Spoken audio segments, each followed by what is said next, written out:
Hello friends, and welcome to Gardening with Creekside. Today we are going to refresh some summer containers that, you know what, it is August and they were just sad and tired. So we are going to take those plants out, which I actually already did, and then we are going to replant them with some fantastic annuals that are going to take us into fall. So these annuals can absolutely handle the heat and humidity that we're still going to get in August and probably even to September, but they're going to give me those fall vibes. So that is what we are doing today.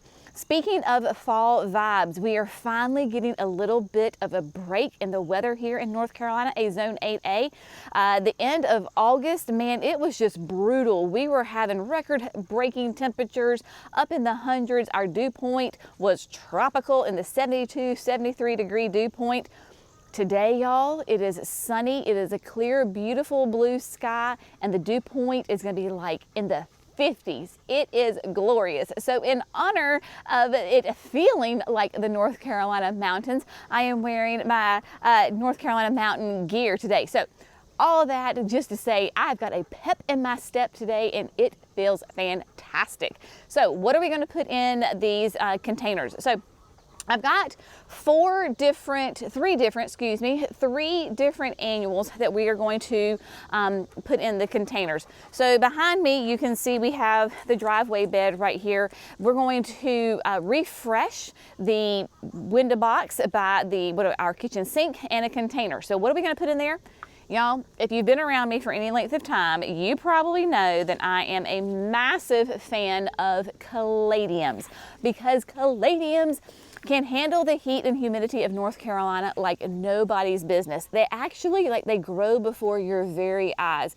So I have got the absolutely stunning, look at this heart-to-heart, hot-to-trot caladium. This beautiful plant can do anywhere from sun to shade. So if you have a shady area, if you have a sunny area, it does not matter, you can do these. Because in fact, this area can be a little problematic for me, because as you can see right now, it is in the full sun, but by the afternoon it is going to be in shade, so it gets a lot of good intense morning sun. I had the some begonias in there, and they were just, even that morning sun was getting a little bit too much for them, and they were just getting kind of burned and melting down. When I went to go pull them out, they just literally snapped at the base of the plant. And so they were just done. So we're going to keep it simple. I am all about simple, especially in the fall. We've gone through a long growing season with the heat, the humidity, and so I just like to keep it simple. So what we're going to do in the hay rack, I have got 3 hot to trots. We're going to put those in there, do a mass planting. Then I have a container on the ground that had a euchera in it, and it got swallowed up by the hydrangea this summer and it died. So that pot's empty, so we're going to put a hot to trot in there to kind of keep some consistency in that bed. So those are the caladiums. Now, moving on, I think maybe, yes, you can see one of the containers right here on the side of our garage. So on the side of our garage, in the front of the garage, on each side, we have 2 urns from Unique Stone that are on pedestals. And again, gets really great morning sun.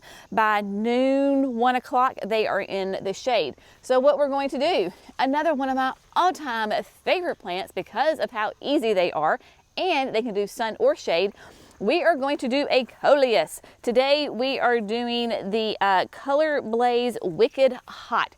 So Wicked Hot, like all the Color Blazes, can do sun or shade, and you'll see right now that she's taking on more of like those red hues with a little bit of that orange twinge underneath it. Depending on where you put your coleus, because they can do sun or shade. If you put them in sun, you're going to get one color. If you put them purely in the shade, you're going to get another color. If you put them in an area, you get sun and shade, you're going to get somewhere in between. So that's what's really fun about this, and it is the perfect fall colors. Like, it is going to pop up against our gray siding. It is going to be gorgeous. These were those annual grandes that we talked about in the nursery tour, where they were grandes. A couple of weeks ago, we moved them up to gallons, and they have filled in beautifully. So they're just going to continue to grow when we put them in their urns, and they will take me all the way through. All of these plants are going to take me all the way through first hard, really hard frost or even a freeze, which for us is the end of October into November. So they are going to just continue to give me that great color and be super low maintenance. Now, after we get these two done, we're going to move to the patio because the 2 urns on the patio, I'm going to replace those. Again, I had jam-packed a ton of annuals in those urns so that they looked really good for the signature experience, which they did. But between the extreme high temperatures that we were having, they are on irrigation, but the irrigation really could not keep up with them. And then they were so completely root bound, they were just done. So got rid of those. So what we're going to put in there, another one of my all-time favorites. This is like Jenny's all-time favorite annuals that go from summer into fall. We are putting in Vermillionaire, my friends. Vermillionaire is what everybody knows as the hummingbird plant, because I don't know about y'all, but my hummingbirds are about to eat me out of house and home. Yes, we have got tons of plants in the garden that they definitely eat from. We have 3 feeders here at the house, and especially the one that's on the window here on this side of the house, my gosh, they are going crazy. Hopefully, maybe you'll see some as we film today over there, but I just cannot keep up with them. So let's put a plant in those urns that will not only be beautiful for us and take us through to the fall, but that the hummingbirds will absolutely adore. So that's just another layer of that plant. Again, this was one of those grandes that we moved up into a gallon, and it has filled in great. So if you are at a garden center, it is that time of year where maybe some of those annuals are looking sad and tired. As long as they have strong roots, get them out of that pot, put them in a container, put them in the landscape, give them a little prune, they are going to explode. So that is what we are doing today, my friends. Now you may say, well, why are we doing this? Well, again, the heat, the humidity, the high temperatures we have had, there are certain containers that just could not pull their weight all the way through. They are sad, they are tired. And honestly, if a plant or a container does not, bring you joy and spark interest in you, then it's okay to get rid of it and let's refresh. Let's replant them. There are some containers that I have that are doing magnificent and they're gorgeous. So once we get these in the containers, I'm going to show you those because you know what? Some things can just handle the heat and humidity better than others. So what we're going to do is I'm going to plant, you're going to watch me work, and then when everybody's planted, we're going to meet back together and then we're going to walk through so you can see exactly where they are, the whole space and everything, and then we're going to look at those containers that are doing a fantastic job. So let's get going on this gorgeous day.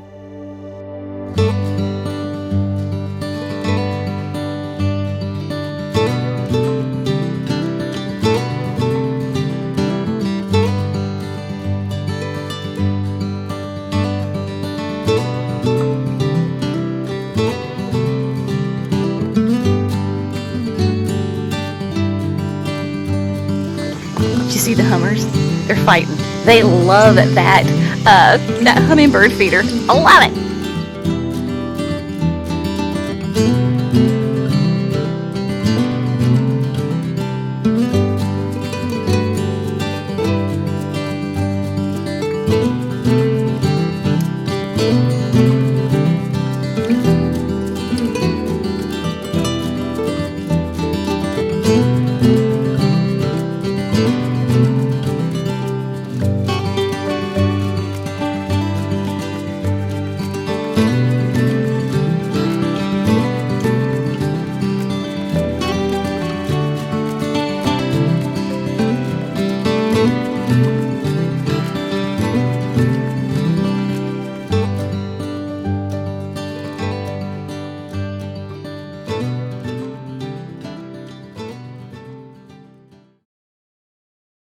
Okay, my friends, I have got the containers refreshed, so let's take a little tour. We're going to look at the ones that I refreshed today, and then we're going to hit some, not all, of the containers that are still just absolutely flourishing here in early August in North Carolina, a Zone 8A. Also, side note, barely broke a sweat. I might have a little glisten going on, but it has been fantastic. So, keeping it simple, like I said earlier, I mean, the hot to trot, if that does not make a massive statement in this blue pot, I don't know what will, my friends. I mean, is that not gorgeous? Yes, my hostas next door are starting to, they're starting to show some burn. They are getting tired as well, but just putting some of those plants in there that bring you a little bit of pop of color, nice and fresh, there you go. With all of the containers, minus this one, I took out all the soil completely, like 100% of the soil, took it out. This one, it's just really hard to get to because of this Aurelia Sun King. And so I took out probably 2/3 of it and then just left the bottom. The bottom part did not have a ton of roots in it, so I felt pretty confident in doing that. And plus, these caladiums are going to be in there for what, 3 months or so? So it'll be fine. And so lots of good, beautiful potting soil, the biotone, all of that good stuff. So there you go. So those are the caladiums, looking just fantastic.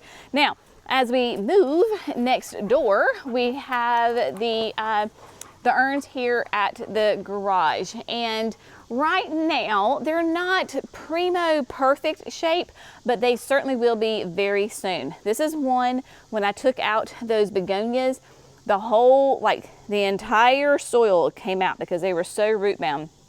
Wicked Hot is going to give us just a beautiful color and texture. Really going to be a nice contrast up against the wall here. So very excited about that. And then you can see the other one down here as well.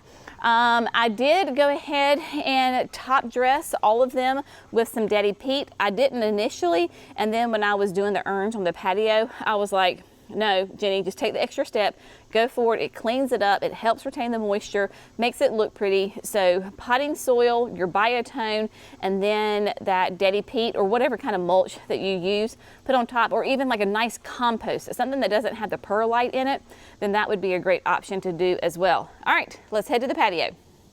Now, right now, they may not be a ton to look at. They may not be magazine worthy. Do I care? No, I do not.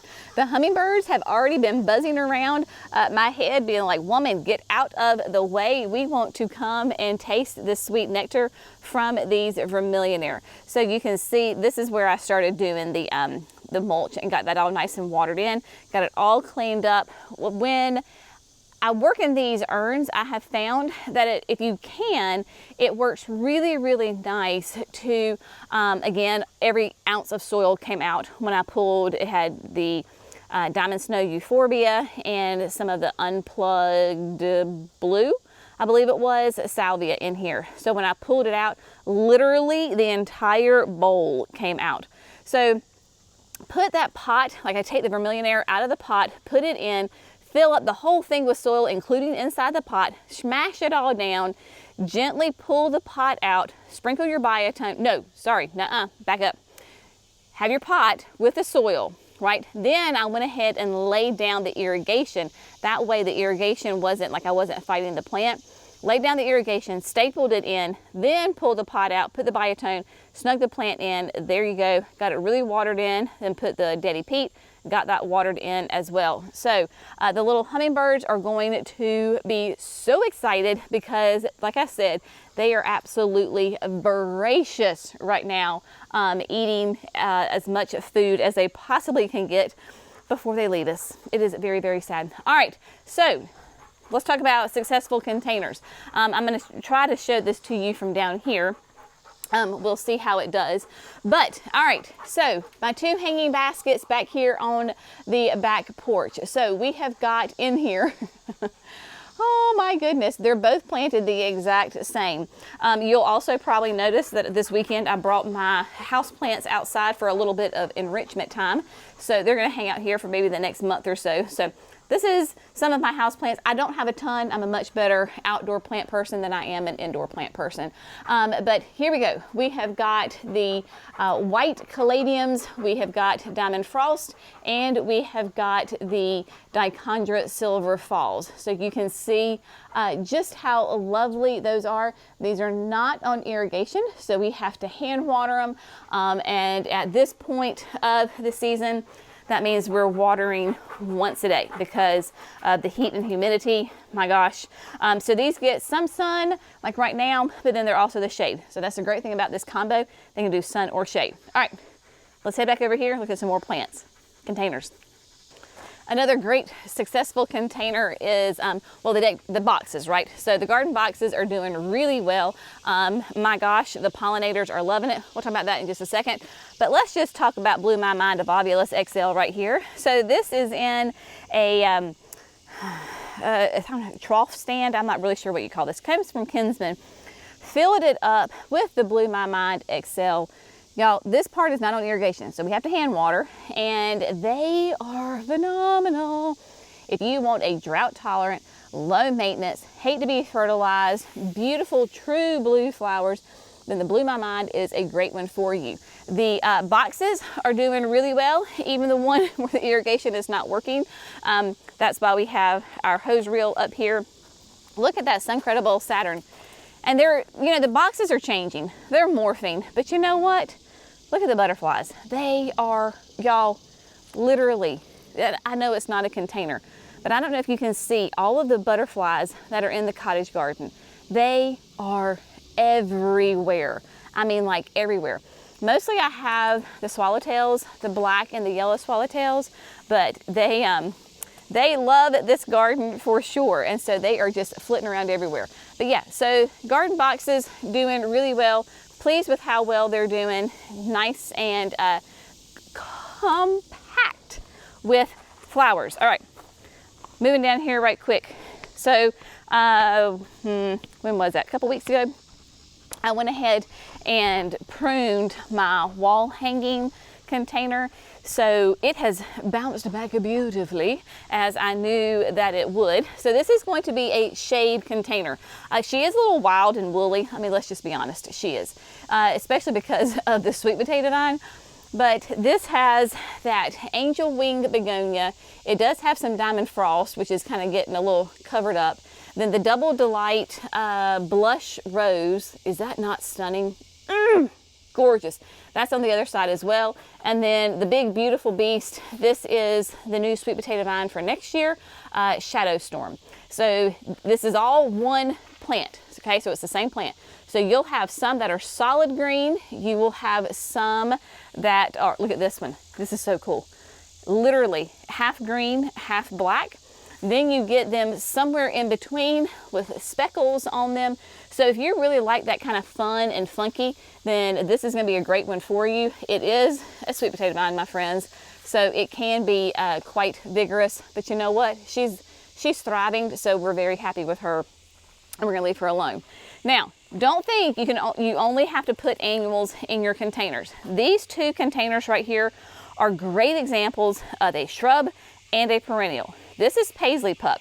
Paisley Pup I planted almost a year ago in this container, thinking it was just going to be a fall winter container, but it has thrived clearly. I mean, look at this gorgeous color. This is an evergreen shrub. It is a native shrub.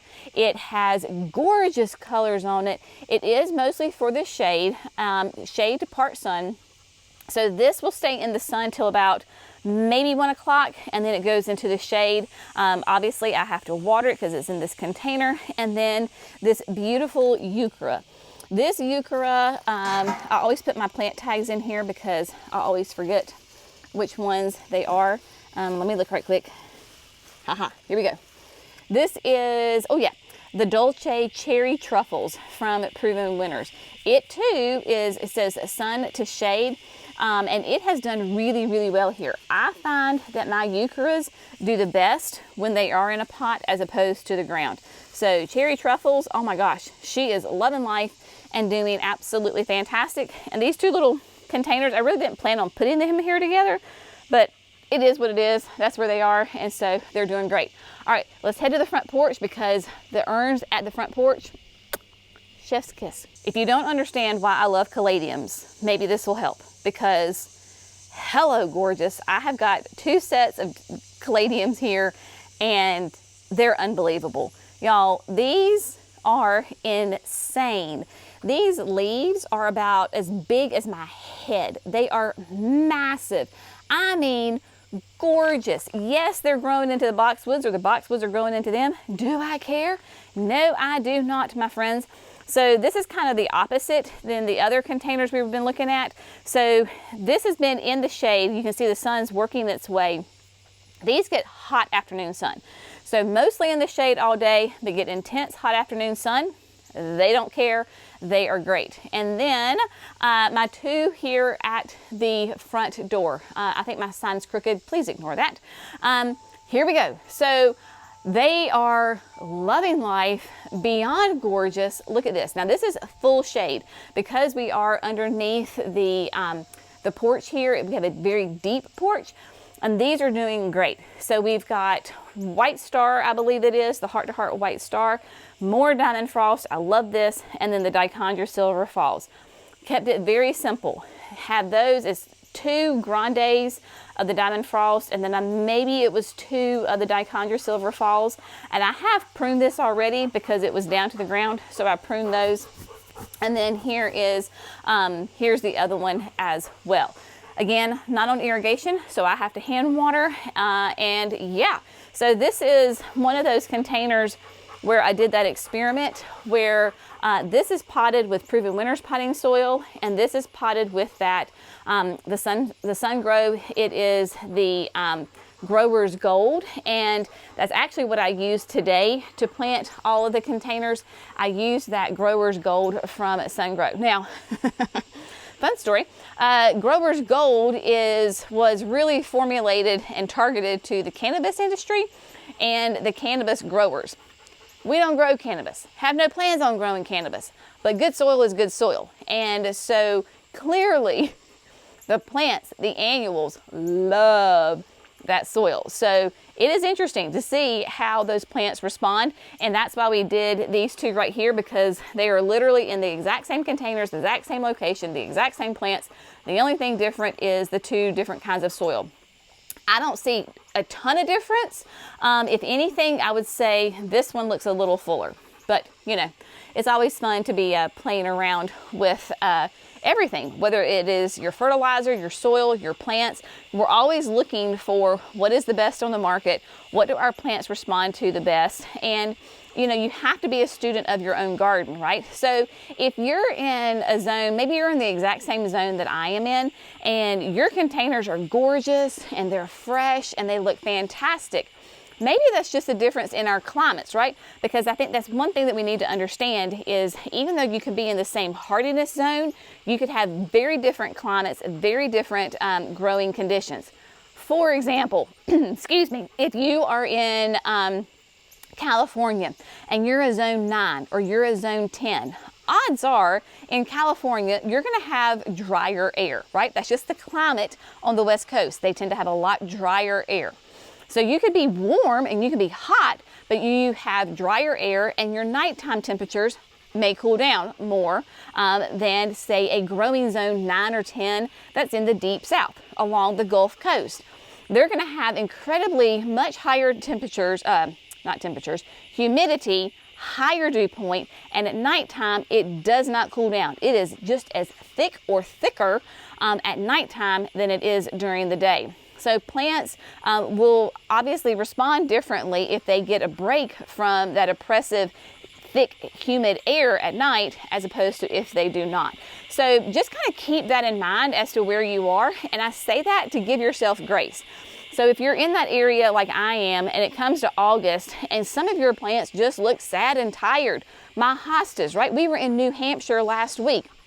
Their gardens looked fresh and amazing. We were in Michigan the week before. Their hydrangeas, stunning, gorgeous, lovely. Y'all, different parts of the country, different parts of the world. We all have different climates. You can even be within the same state and have completely different growing conditions and climate.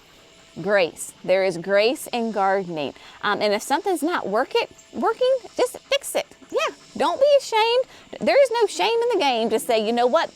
This was gorgeous for a time. It no longer is. So thank you so much for your service. Bye-bye. You're going to the compost pile. We're bringing in somebody else, right? All right.